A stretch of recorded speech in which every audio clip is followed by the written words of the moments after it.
Okay, welcome everyone. I think we're ready to get started now. I can see a couple of people have got their hands up. If you could just hold your questions till we have an opportunity to ask them, or if it's something about the Zoom, then please do ask it in the chat. But I'd like to hand over to Alison O'Donnell, who's going to introduce this event. Thank you, Sarah.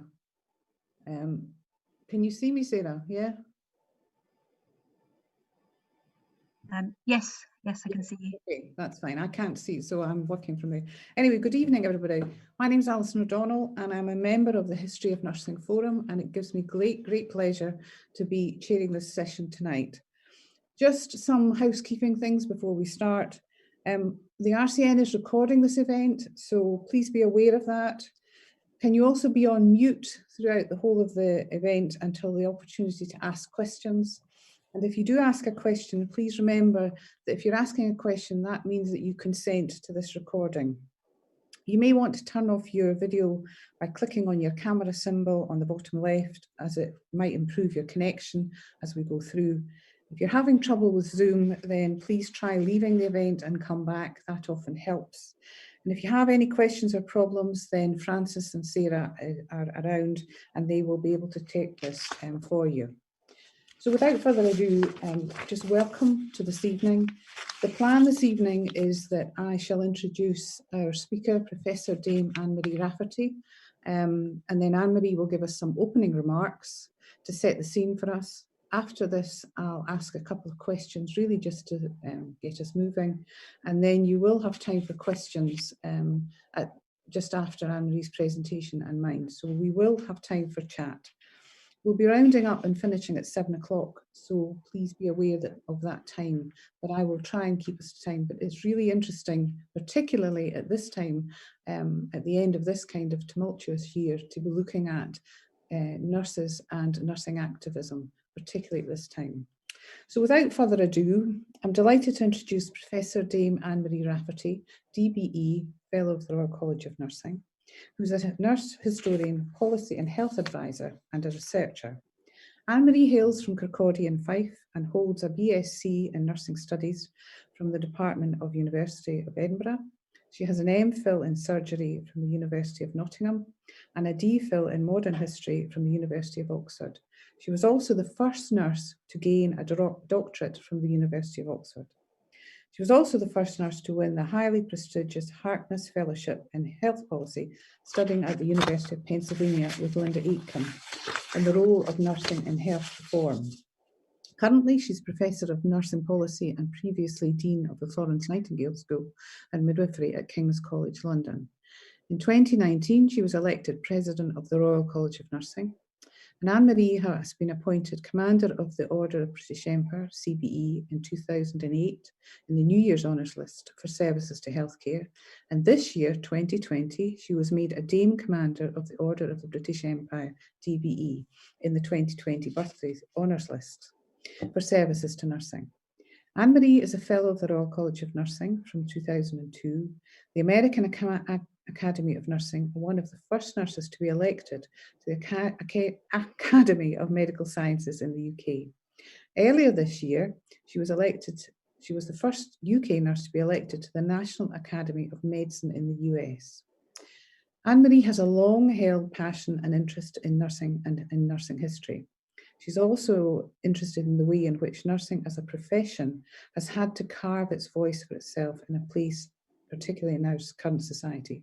So is well placed to lead our conversations this evening. So without further ado, it's over to you, Anne-Marie. Well, hello everyone, and thank you, Alison, for those very generous words of introduction. And I'm going to show a few slides just to help punctuate my remarks. So Sarah, if you wouldn't mind advancing us on to the next slide. Yes, early foundations. Well, as you know, the college was founded in 1916, and on this this role and theme of activism, it was a lot of activism that brought it into being.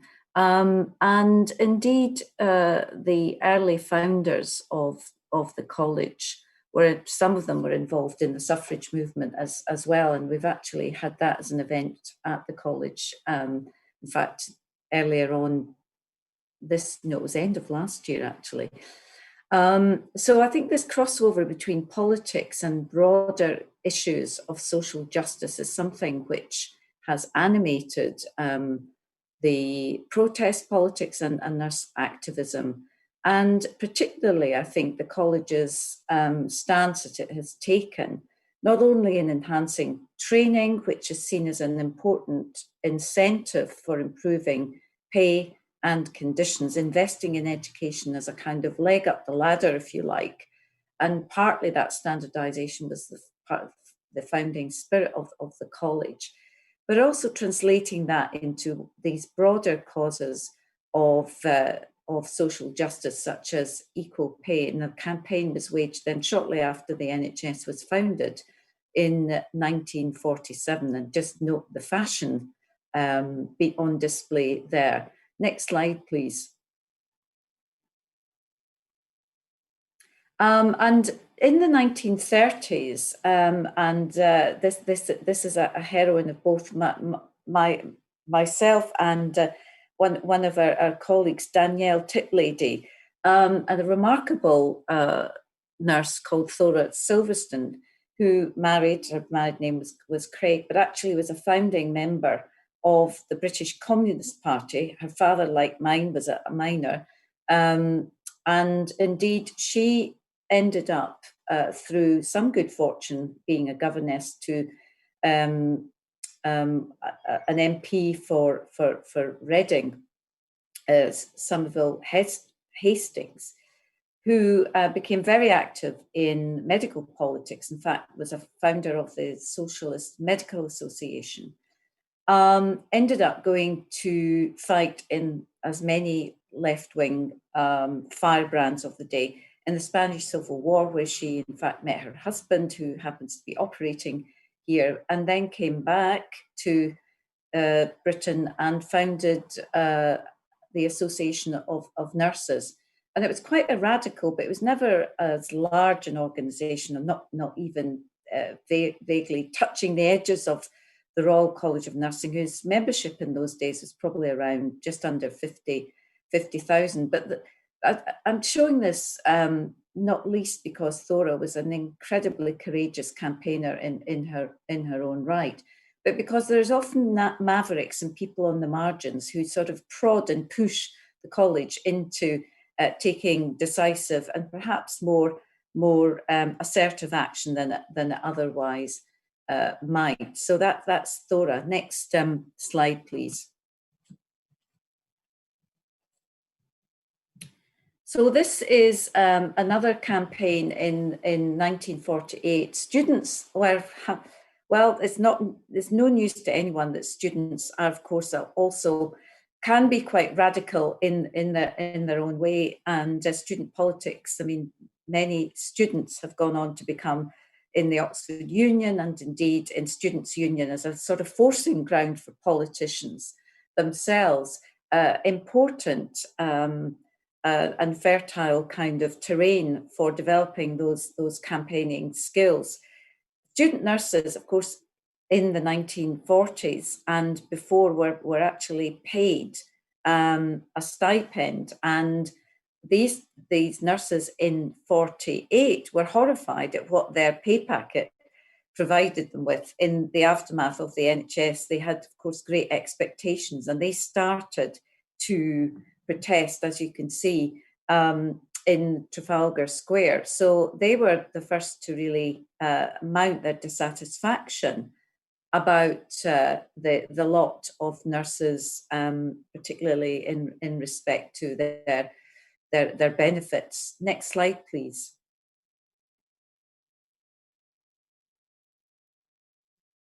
And of course, I mean, we can see that campaign being kind of translated through the bursary or bust, and indeed the campaigning that the college is now doing on grants, maintenance, support for students, and enhancing that and trying to align it across the different countries of the UK.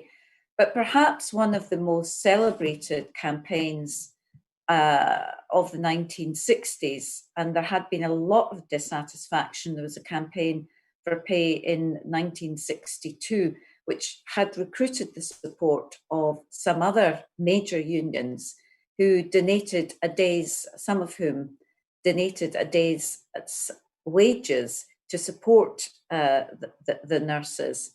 And that also happened with the Raise the Roof campaign that some of you may be familiar with, because it's probably the most famous of our hitherto, perhaps until the present campaign of our pay campaigns. And the reason it was called Raise the Roof was because it had a sort of quite a complex weighting system, but it was really about raising the scales of salary up at the top end as well, to give people a strong career ladder, seen as today as a very strong incentive for retention. And it was really pushed by the fact that during this the Wilson government, that there was a pay freeze of public sector pay of 4.5%, and nurses were very adamant that they felt they were falling behind other public sector workers, and they demanded, how much did they demand? You get a prize for this one. They were demanding not 12.5%, but 28% rise in their salaries. Next slide, please. So that was when, you know, the RCN were very ambitious at that point, and had a huge amount of public support, but they weren't the only ones who were campaigning for pay. And this is another slide by Patricia Veal, who set up her own ginger group, if you like, and union, which was called United Nurses. And she was really clever in her campaigning tactics and very photogenic and beloved by the media.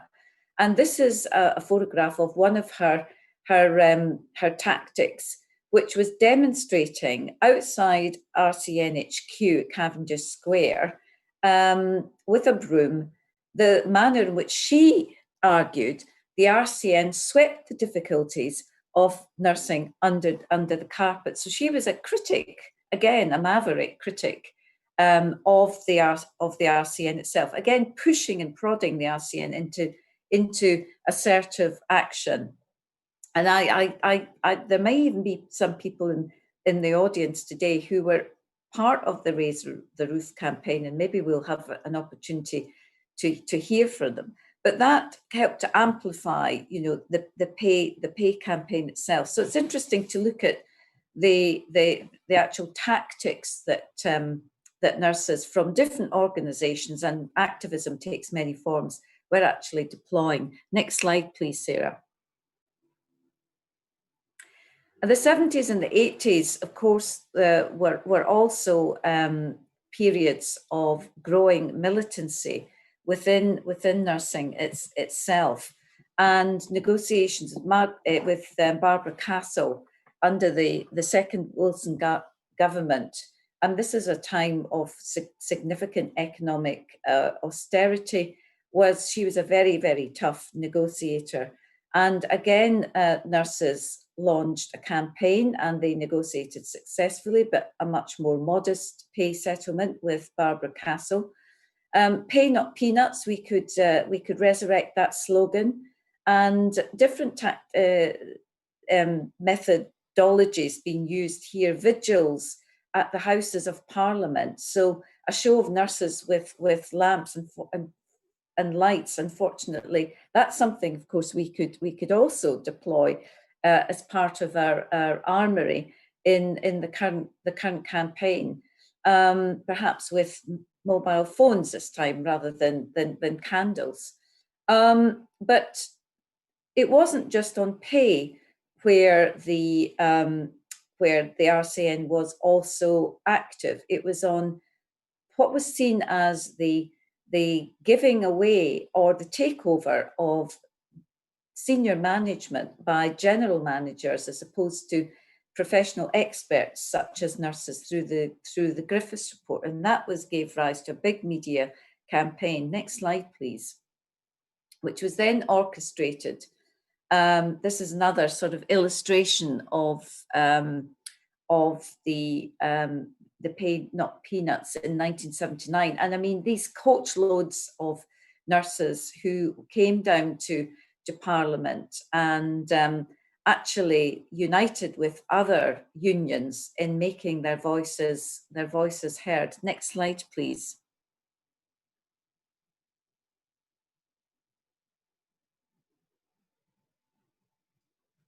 And here we have Catherine Hall, who was, I guess, one of the first leaders to really invest in media and orchestrating media campaigns. And in the 1960s and 70s, I had the great opportunity of interviewing Dame Catherine, and that was quite an experience. But she was I guess she was one of the first nurses who was trying to change the image of the college. And Raise the Roof campaign, I should have said, was really trying to be a departure, and this was under her leadership, and throwing off the mantle of the flowery hats and the twin set and pearls image of the college and adopting, you know, more militant and assertive tactics. Next slide, please. And this, back to the Griffiths report. Some of you may remember this and possibly even been involved in the Griffiths report. Again, I mentioned about general management and the objections and protests against what was seen as the substitution of managers from outside, even of the health service, often from the army and other sectors, to providing leadership roles in health and having jurisdiction over nurses, which of course provoked a kind of outcry within the RCN. Next slide, please. And the person who was at the centre of this, orchestrating this campaign, was Trevor Clay. A number of you will remember Trevor Clay. He was, again, a very sophisticated political operator and really up to the media role in campaigning, and really, I think, developed quite a sophisticated machine around his leadership. And I think, you know, I knew him personally as well. He was a very charismatic individual. In fact, the press conference, just by chance, for the launch of the Griffiths campaign, I was actually at RCN HQ burrowing away in the archives, and probably attracted by the drinks reception afterwards. But there we are, that's another wee story. Next slide, please.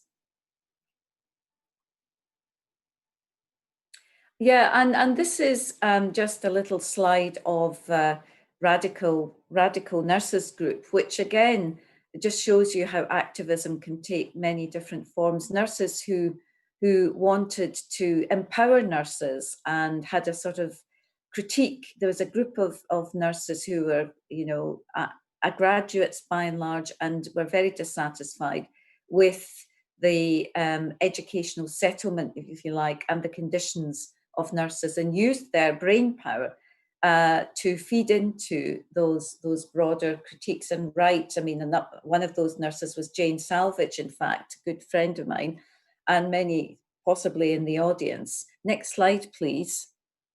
And there you see on the right-hand side, Jane's book, The Politics of Nursing, which, you know, was really the first, I think, to provide that overarching kind of not just critique, but set of solutions as to how nurses could become more politically astute, develop their skills, their political leadership skills, and you know, operate as significant players in policy.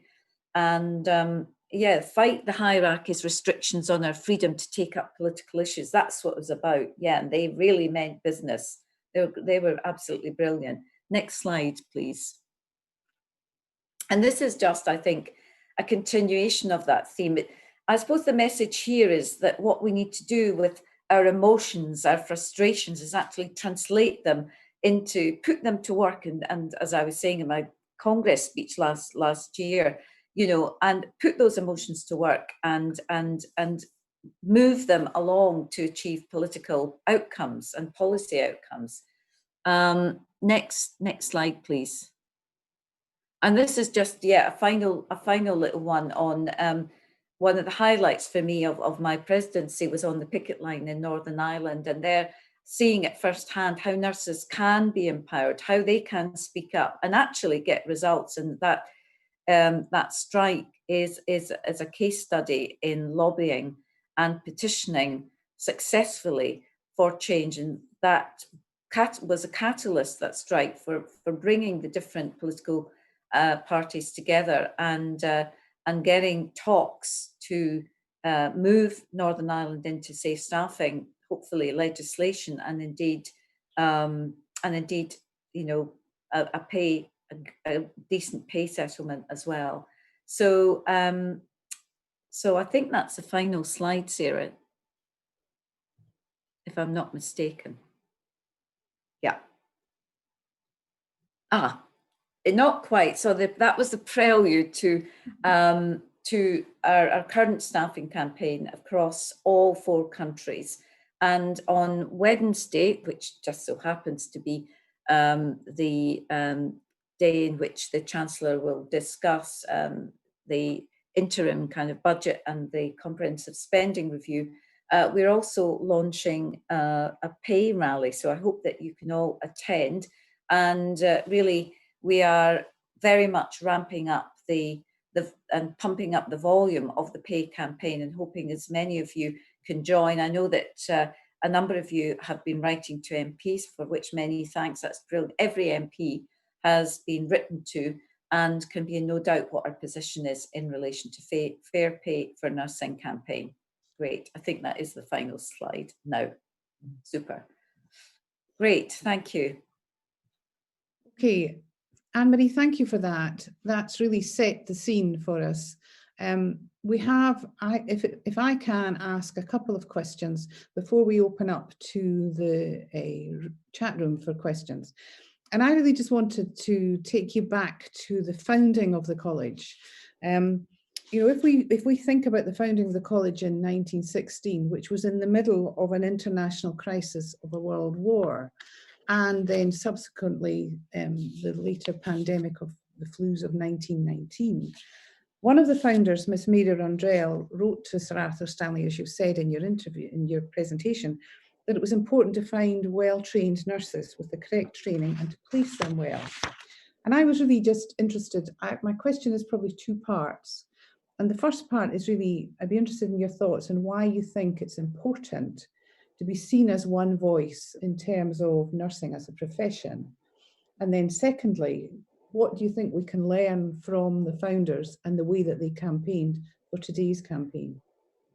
Well, thanks, Alison. I think that one voice is vitally important, just to reinforce and amplify clarity of messaging and consistency of messaging as well, because if different voices are coming at a problem, let's say it's pay or education or any policy issue, from different vantage points, then it will dilute that message. So I think there's potency and power in speaking with one voice. That doesn't mean to say that all those voices necessarily need to agree on absolutely everything, but you have to agree what you're going to disagree on.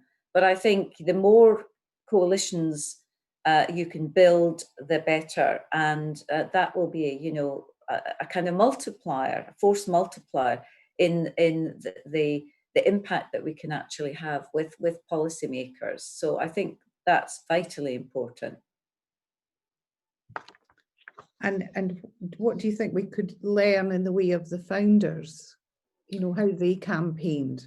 Because some of them, as you know, were very active. I mean, they did lobby their MPs, not that there were many women MPs, but they certainly lobbied their MPs. There's also evidence in the archives that they lobbied people in train stations, bus stations, handed out leaflets. They used a marketing campaign which was, I think, ahead of its time. When I read about it, I think some of it we've obviously taken into today, but in terms of their ability to market themselves, they were actually quite astute in that. Yeah, I think you're right, Alison. I think it was a pincer movement that was being used, wasn't it? You know, all of the campaigns that I've mentioned really rely on this combination and building a bridge almost between getting political support and public support. And of course now, as you have mentioned, we've got very high, I think both, this is a perfect storm, high public support and high level of political support. And if the testimony of how highly valued nurses were in treating the Prime Minister during his experience of COVID, then high political support at the highest level. So I think we should be pushing on trying to convert that support into our campaign outcomes. Yeah, that's great. And on that kind of note of positivity, and particularly in terms of this unprecedented year, if you like, what do you think? I'd be interested in how you think it's important that nurses galvanize that positivity at the moment. I mean, we're talking about a campaign that's going to ask not for 20% as they did in the 60s, but 12.5%. So how do we, as a profession, but also how does the college keep that positivity going that this year has actually shown the role of nurses has been highlighted? So how do we keep that positivity going? Well, I think, it partly has to do with keeping the kind of profile and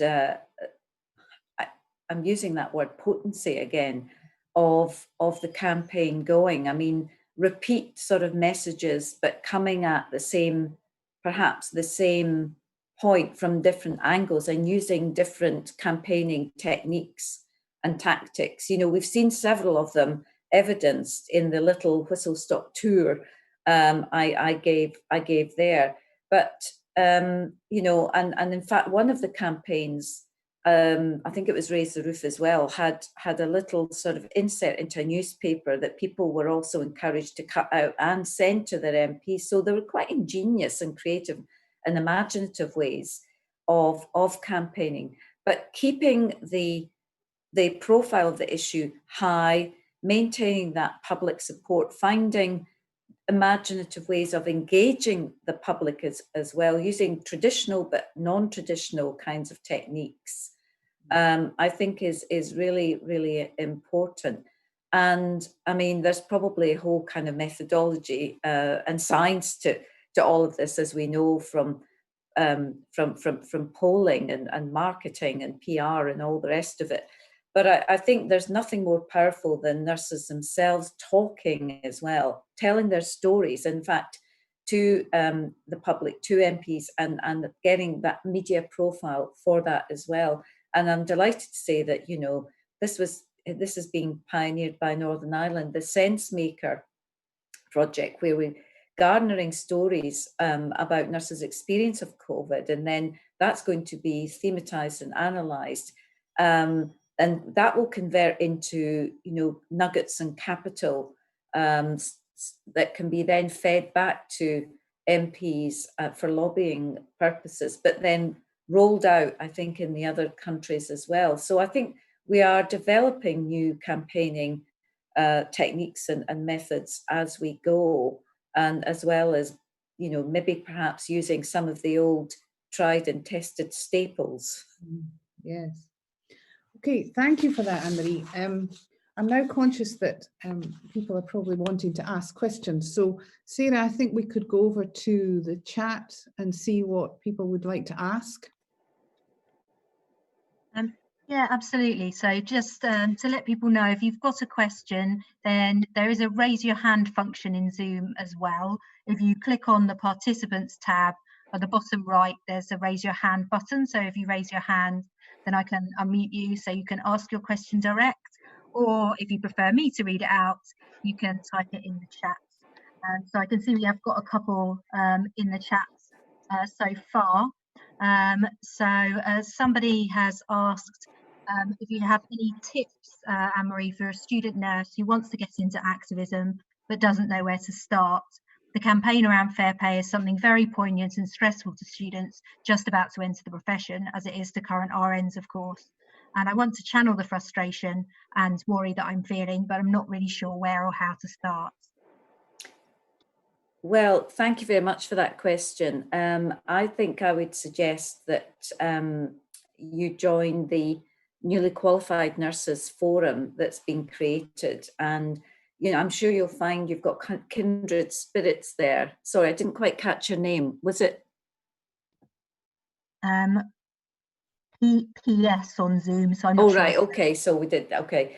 So yeah, I mean, they seem to be a very friendly group of people from what I can see. And I think you'll find the camaraderie and the support in that huddle actually quite comforting. But they're really sharp and smart, newly minted nurses, and they've got serious ambitions. And if I was newly qualified, that's definitely, I'd be making a wee beeline for the newly qualified nurse forum.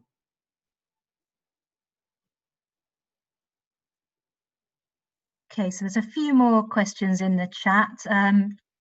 Kaylee has said, as a military nurse who's recently moved from the NHS, the issue of pay creates an interesting conversation.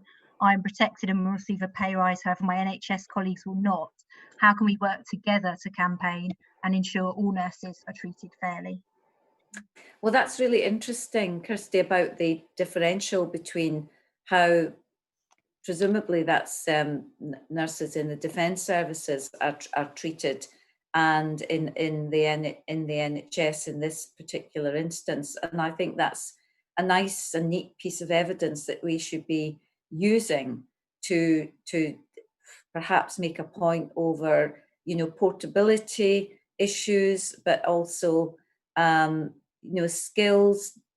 I mean, I'm not suggesting that it translates into equal pay for equal value case, but I think it gives further evidence of the different ways in which nurse pay is actually valued in different systems. So any kind of, I know that nurses in the defence services also have quite clear, because of rank, career ladders. So perhaps I think there's something you can help us to figure out. How do we develop those career ladders and get those mapped onto progressive pay? Because it's not just about, base rate pay, it's actually about progression up the pay scales. And that's what we really need to propel and promote as well. Great. So there's two questions about unity among unions, so I'll take those together. So Matters said, we talk about nurses speaking to one another, but why don't unions? Unity is clearly strength. So why don't the 14 health unions join forces? And Jane said, junior doctor striker here. I wonder if the RCN has been fostering any links with the nurses union in America campaigning around Medicare. There's a lot of solidarity to be had. Yeah, I mean, I think again, yes, unity is a great thing. And I mean, as far as I understand it, and now my knowledge of this indeed is not detailed at all, but there are 14 unions all negotiating on this, for the same ask, essentially. And that is a substantial rise in nurse pay. And so I think there is significant consensus on what that should be. And I think there's definitely much to be gained by showing that strength in numbers. But sometimes unions, for various reasons, don't always agree on some of the detail, and that's their prerogative. But ideally, of course, we should find the common ground to negotiate around, and we should definitely foster unity and solidarity with nurses wherever we can find it. I mean, that goes for the defence nurses and nurses who are in civilian sector as well. So yes, I think wherever we can learn about successful tactics that we can deploy. I mean, I think the Medicare is also referring to the veterans, isn't it? The Veterans Administration. And I mean, given that is closest we've got to a national health service. I think we should be watching that very closely and being in direct dialogue with nurses in the US, wherever. We're very much up for learning. Cass also asks, what effect would you say the Clap for Carers movement had on our profile in the first wave of COVID, and can we build on that? Yes, Kath, definitely we can, and I think we are. I mean, it was a huge boost to morale, and it was an incredibly moving and deeply affecting experience, I think, for many across the country, and bringing into people's back doors or their living rooms or wherever a sense of celebration, a sense of appreciation, quite unique. And unlike any other, I think, that we've actually seen. And that sense of gratitude has to be a symbol of something that goes quite deep into the psyche of the British public, and the esteem that nurses and other healthcare workers are held in. And again, it's building on that public support, acknowledging it, but also being prepared to say, well, that's absolutely fantastic, but it's necessary as a signal, but it's not sufficient, of course, to sustain our workforce for a whole host of reasons. And it needs to be translated into converting that into public and overt support for a substantial rise in a fair pay for nurses, for nursing staff. And I think encouraging that same spirit, but channeling it into this campaign would be some very important and I think fruitful kind of way to build a legacy for the Clap for Carers. So Mark has also asked, what about orchestrating a work to rule response within the NHS? Orchestrating a work to rule on the basis of what, Mark? I think we'd have to have a very, very clear set of objectives. There was actually a work to rule, I think maybe in the late 1980s, where people did essentially put parameters around their practice in terms of the hours and what they were prepared to do. And, I suppose in the sense that where in Northern Ireland we saw the derogation rules devised in order to ensure that patients and their families were still kept safe and weren't impacted negatively by the strike, because any backfiring on that could have huge consequences. I mean, not least the human consequences for patients and their families themselves, but also the political cause, if you like, of nursing itself. So I think there are clearly lots of different approaches that one could take, but one doesn't really hear that much about work to rule these days. And perhaps it's something that could be considered, have to be debated, and maybe it's something that we should look at again. And then Danielle has asked, how far are the RCM prepared to go with the pay campaign? Well, I think it's something that will be really, I think, driven by members and members' zest, enthusiasm, energy, and I think there's a plan. This is what our offer actually is in terms of where we've put a stake in the ground as far as the actual figure that we're after, Danielle. But I think my sense is that there's a huge resolve from within council, certainly, to fight this campaign to the bitter end and push as vigorously as we possibly can to achieve our ends. So, these things are at least a two-way negotiation, and we haven't even got to that stage of negotiation. Still quite a long way to go yet, but I think there's no lack of resolve and determination to see this through and be successful in our ask.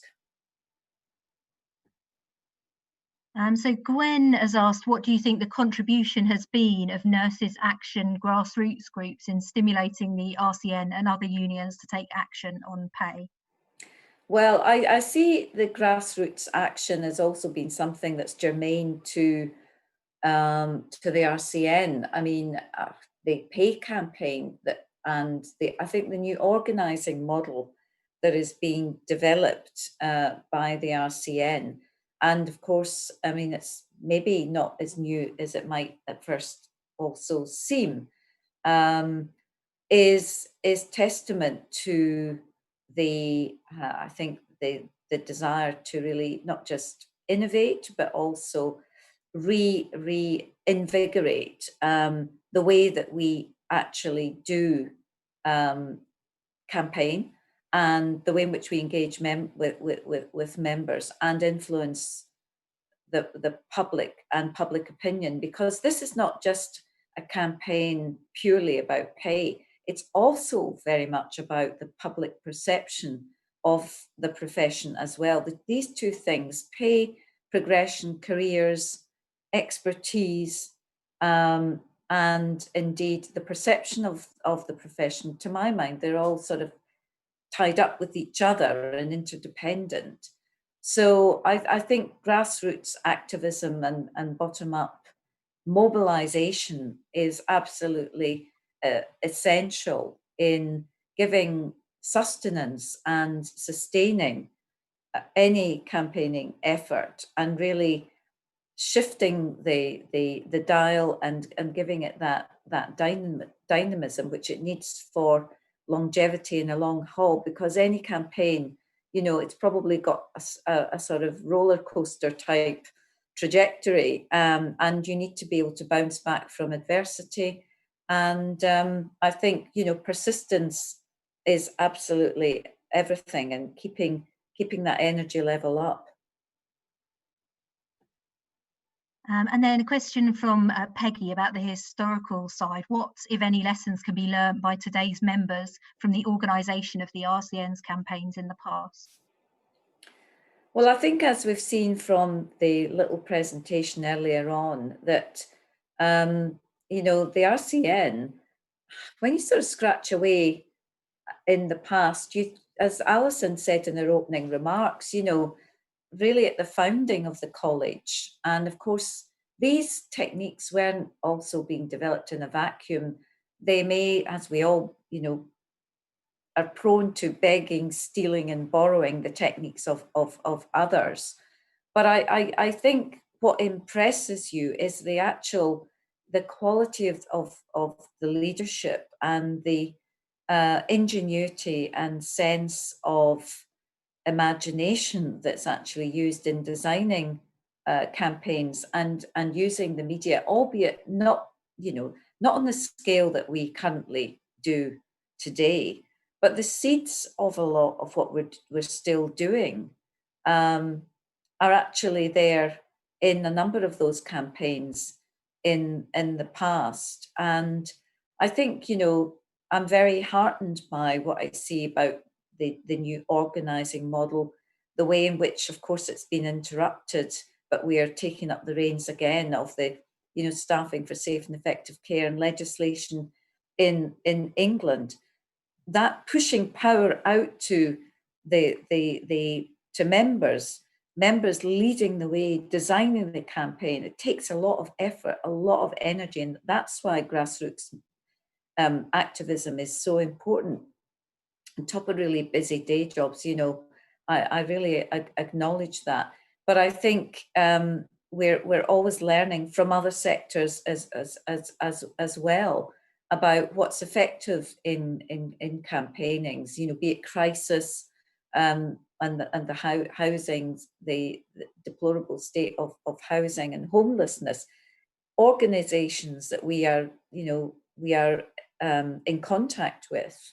I think, we're very happy to, I suppose I'm speaking now on behalf of my own sort of biases, but, if someone's doing something well, let's get a piece of that action and let's make sure it's working for the benefit of nurses and our patients and their families.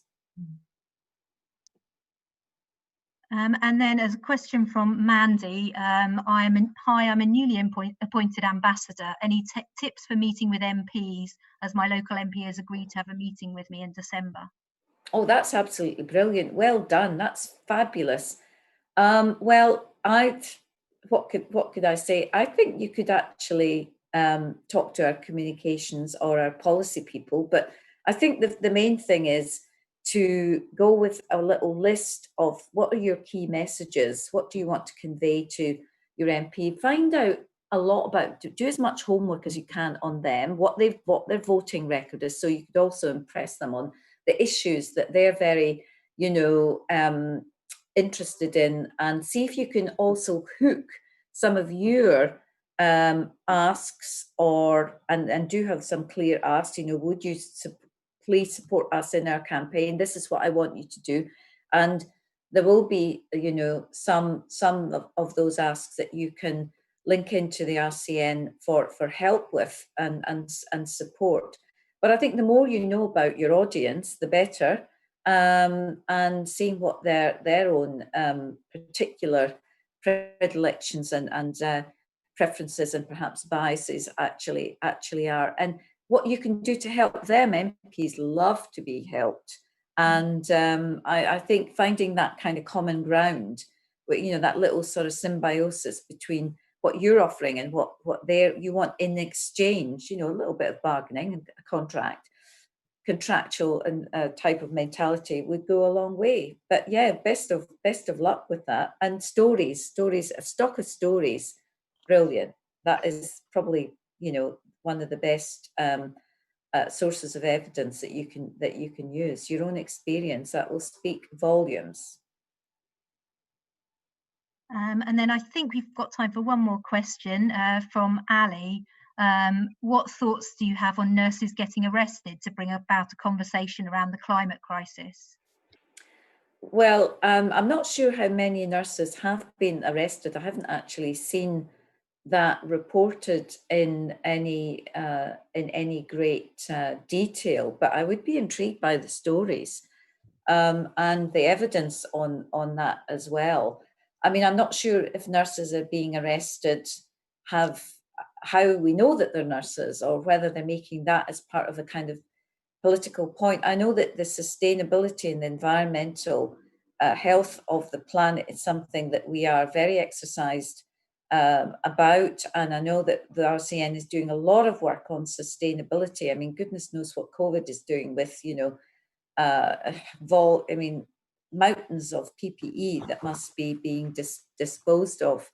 So I think eco-politics and nursing do go hand in hand. And in fact, the Prime Minister's Commission on the Future of Nursing Midwifery, which I was privileged to be part of, as was Dame Donna, we actually coined this phrase of eco-nursing because we were also very, very exercised and worried about it, to see what nurses can do to develop sustainability. And I think procurement decisions and policies should be much more influenced by nurses. And in fact, that takes us right back, I'm sure Alison will like this and approve of it, to the beginnings of nursing, where nurses had, and matrons had, jurisdiction over the actual housekeeping and supplies arrangements and logistics. Of course, that's something that Nightingale herself excelled in.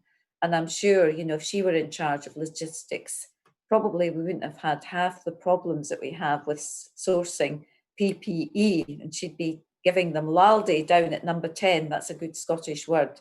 Wouldn't be letting the politicians off the hook. She'd be saying, I'm in charge and you're all accountable to me. So let's get with it, guys and girls, perhaps.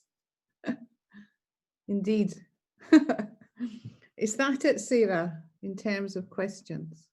Yeah, I think so. I might have missed one or two, but further up the chat, but I think that's all we have time for. Okay, yes.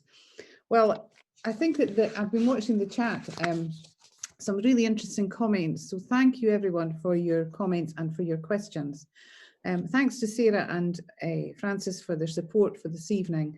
And just to remind people, and I know it's come up in the chat, I think Marie posted it, that you can actually get involved in the current campaign, rcn.org.uk Get Involved campaign with us. So again, the comment from, I think it was someone who's going to their MP and also from someone who's a student, those are good campaigns to get involved in.